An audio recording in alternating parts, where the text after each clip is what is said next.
Pernahkah kalian berpikir, mengapa ketika belajar sejarah di sekolah, kita selalu mendengar nama-nama perang yang sama?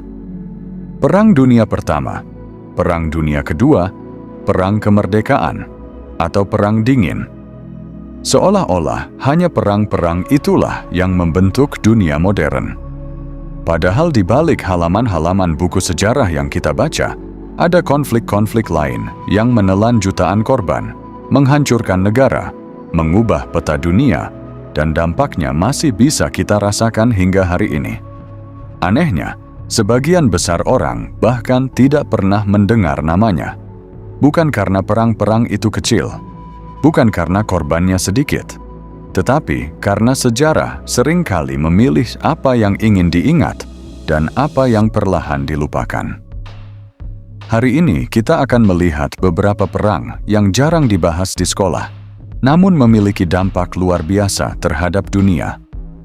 Konflik yang mengubah jalannya sejarah, tetapi nyaris tidak pernah mendapat tempat dalam pelajaran yang kita terima. Inilah kisah perang-perang yang tidak pernah diceritakan di buku sekolah.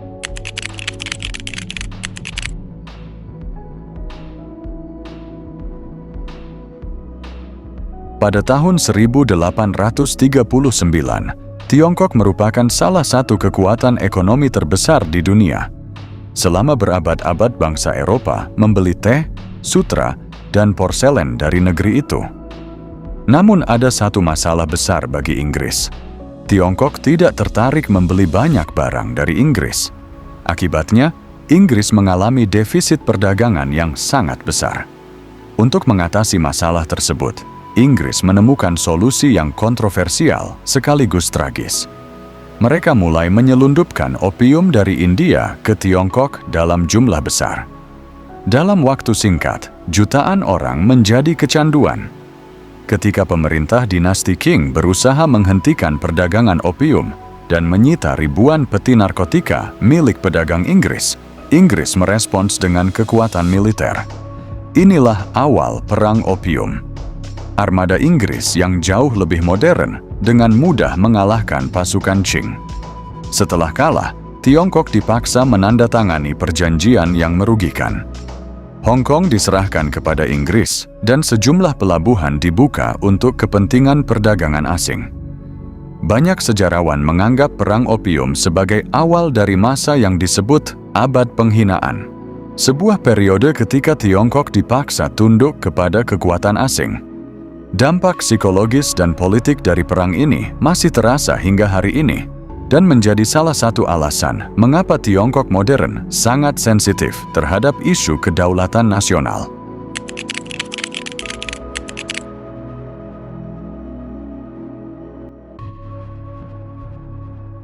Ketika orang membicarakan perang paling mematikan di era modern, biasanya yang muncul adalah Vietnam, Irak, atau Afghanistan.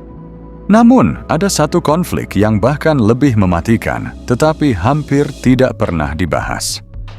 Konflik tersebut adalah Perang Kongo Kedua, yang berlangsung antara tahun 1998 hingga 2003. Perang ini melibatkan 9 negara Afrika dan puluhan kelompok bersenjata.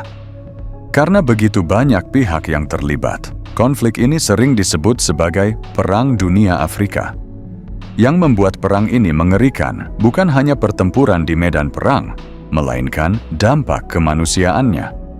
Kelaparan, penyakit, pengungsian massal, dan runtuhnya sistem kesehatan menyebabkan jutaan korban jiwa.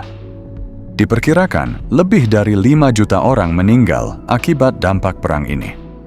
Jumlah tersebut menjadikannya salah satu konflik paling mematikan sejak Perang Dunia Kedua. Ironisnya, sebagian besar dunia hampir tidak memperhatikannya.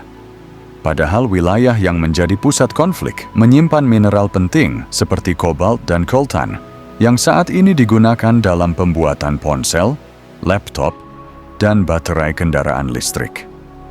Dengan kata lain, perang yang jarang diketahui ini memiliki hubungan langsung dengan kehidupan modern yang kita jalani setiap hari.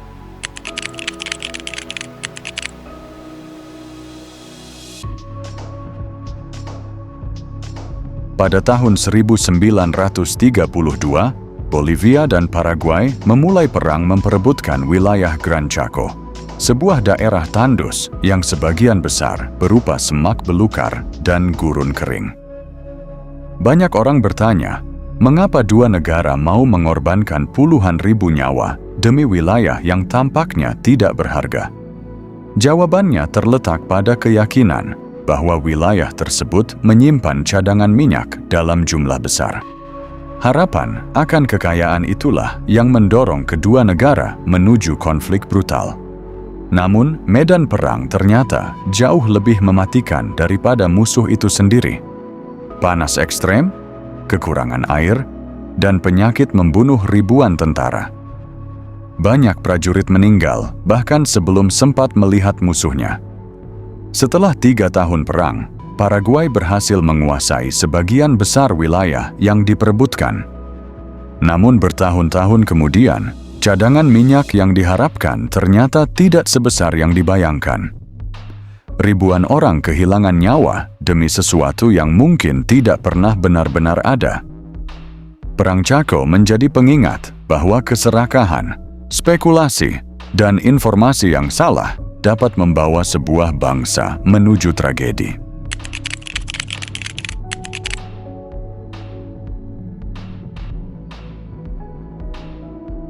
Jika ditanya perang paling mematikan dalam sejarah manusia, banyak orang akan menjawab Perang Dunia Kedua. Jawaban itu memang masuk akal. Namun jauh sebelum perang tersebut terjadi, Tiongkok pernah mengalami konflik yang korban jiwanya diperkirakan mencapai 20 hingga 30 juta orang. Konflik itu dikenal sebagai pemberontakan Taiping. Perang ini dimulai ketika seorang pria bernama Hong Xiuquan mengaku mendapat wahyu dan menyatakan dirinya sebagai saudara dari Yesus Kristus. Ia kemudian membangun gerakan besar yang menentang dinasti Qing. Dalam waktu singkat, jutaan pengikut bergabung. Apa yang awalnya merupakan gerakan keagamaan berubah menjadi perang saudara terbesar abad ke-19.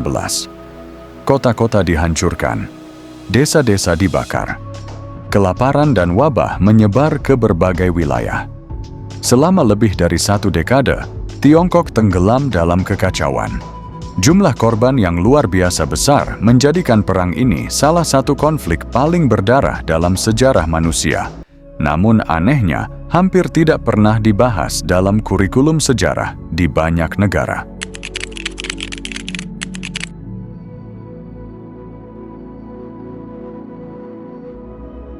Di Indonesia sendiri, terdapat perang besar yang seringkali hanya dibahas secara singkat. Perang Aceh yang berlangsung sejak tahun 1873 hingga awal abad ke-20 merupakan salah satu konflik kolonial paling panjang dan mahal yang pernah dihadapi Belanda. Pada saat itu, Kesultanan Aceh dikenal sebagai kerajaan yang kuat dan memiliki jaringan perdagangan internasional yang luas. Ketika Belanda berusaha menguasai wilayah tersebut, perlawanan sengit langsung terjadi. Berkali-kali pasukan kolonial mengalami kekalahan. Bahkan sejumlah jenderal Belanda tewas dalam pertempuran. Yang membuat perang ini unik adalah lamanya perlawanan rakyat Aceh. Meski menghadapi kekuatan militer yang lebih modern, perjuangan terus berlangsung selama puluhan tahun. Konflik ini menguras sumber daya Belanda dalam jumlah besar dan menunjukkan bahwa kolonialisme tidak pernah diterima begitu saja oleh masyarakat lokal. Namun dibandingkan berbagai perang besar dunia, kisah Perang Aceh seringkali tidak mendapatkan perhatian yang sepadan.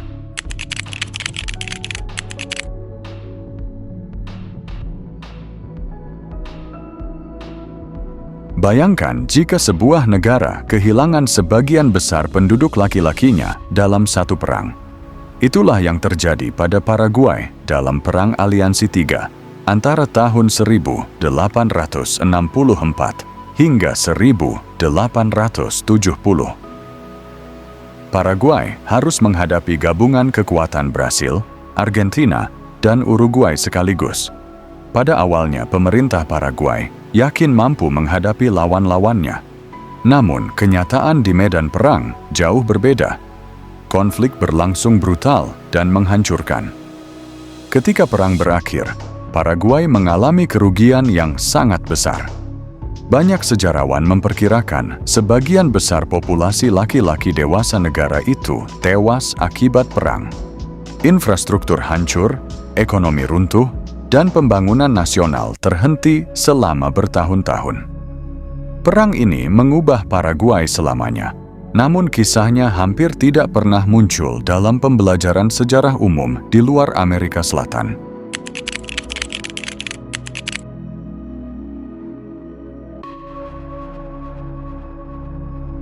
Pertanyaannya sekarang adalah, mengapa kita hampir tidak pernah mendengar tentang perang-perang besar seperti ini? Salah satu alasannya adalah keterbatasan ruang dalam kurikulum pendidikan. Tidak semua peristiwa sejarah bisa dimasukkan ke dalam buku pelajaran. Namun, ada faktor lain yang bahkan lebih menarik. Sejarah seringkali berfokus pada negara-negara dengan pengaruh politik, ekonomi, dan budaya yang paling besar. Akibatnya, konflik yang terjadi di wilayah tertentu mendapatkan perhatian yang sangat besar, sementara konflik lain yang sama pentingnya perlahan dilupakan. Selain itu, media juga memainkan peran besar dalam menentukan peristiwa mana yang diingat dunia. Ketika sebuah konflik tidak mendapatkan cukup perhatian internasional, ceritanya perlahan menghilang dari ingatan kolektif manusia. Padahal, memahami perang-perang yang terlupakan justru memberikan gambaran yang lebih lengkap tentang bagaimana dunia modern terbentuk. Di luar keterbatasan tersebut, ada juga masalah sudut pandang. Banyak dari sejarah yang kita pelajari ditulis oleh pihak yang memiliki kekuatan untuk mencatat dan menyebarkan cerita mereka. Hal ini menciptakan ketidakseimbangan, di mana suara tertentu diperbesar, sementara yang lain terabaikan. Banyak wilayah, terutama di Afrika, Asia Tenggara, dan sebagian Amerika Selatan, mengalami konflik yang sangat memengaruhi masyarakatnya, namun jarang dibahas secara global. Ini bukan peristiwa kecil, melainkan konflik yang menyebabkan jutaan korban jiwa, kehancuran ekonomi, dan ketidakstabilan politik jangka panjang. Namun karena tidak secara langsung memengaruhi kekuatan besar dunia, peristiwa-peristiwa ini sering dianggap sebagai catatan kaki, bukan bagian utama sejarah. Faktor lain adalah kompleksitas. Banyak perang yang terlupakan sulit disederhanakan menjadi cerita baik melawan jahat. Konflik tersebut sering melibatkan banyak pihak, aliansi yang berubah-ubah, dan akar masalah sejarah yang dalam. Kompleksitas ini membuatnya kurang menarik untuk dikemas dalam cerita populer, yang biasanya lebih menyukai narasi sederhana dan dramatis. Akibatnya, konflik-konflik ini jarang diangkat ke dalam film, dokumenter, atau buku yang bisa menjangkau audiens global. Tanpa diceritakan kembali secara terus-menerus, bahkan peristiwa besar pun bisa memudar seiring waktu. Kepentingan ekonomi juga memengaruhi sejarah mana yang diingat. Konflik yang berdampak pada jalur perdagangan global, kekaisaran besar, atau ekonomi kuat cenderung mendapatkan perhatian lebih. Sementara itu, perang yang terjadi di wilayah yang dianggap pinggiran sering diabaikan, meskipun dampaknya sangat menghancurkan bagi masyarakat setempat. Hal ini menciptakan pemahaman sejarah yang tidak seimbang, di mana pengalaman jutaan orang diperkecil hanya karena terjadi di luar sorotan kekuatan besar. Dengan mempelajari peristiwa-peristiwa yang terlupakan ini, kita mulai melihat pola yang masih relevan hingga saat ini. Isu seperti eksploitasi sumber daya, intervensi asing, ekstremisme ideologi, dan ketimpangan ekonomi masih terus membentuk konflik global. Perang-perang yang terlupakan bukan sekadar cerita masa lalu, mereka adalah peringatan. Mereka mengingatkan kita betapa mudahnya kehidupan manusia dikorbankan demi kekuasaan, kekayaan, atau keyakinan.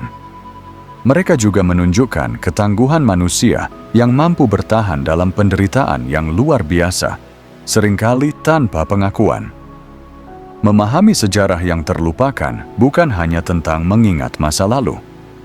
Ini adalah cara untuk memahami dunia yang kita tinggali saat ini, sekaligus menghindari kesalahan yang sama di masa depan. Ketika kita memperluas sudut pandang, kita akan lebih menghargai betapa saling terhubungnya dunia ini. Setiap konflik, sekecil atau sejauh apapun, tetap menjadi bagian dari cerita besar umat manusia. Jika kamu menyukai konten sejarah misterius, fakta tersembunyi, dan kisah-kisah yang jarang dibahas seperti ini, jangan lupa tekan tombol like, agar video ini bisa menjangkau lebih banyak orang. Tulis juga di kolom komentar, perang atau peristiwa sejarah apa yang menurut kamu paling menarik dan ingin dibahas di video berikutnya. Dan tentu saja, subscribe serta aktifkan lonceng notifikasi agar kamu tidak ketinggalan dokumenter menarik lainnya. Terima kasih sudah menonton, dan sampai jumpa di video berikutnya.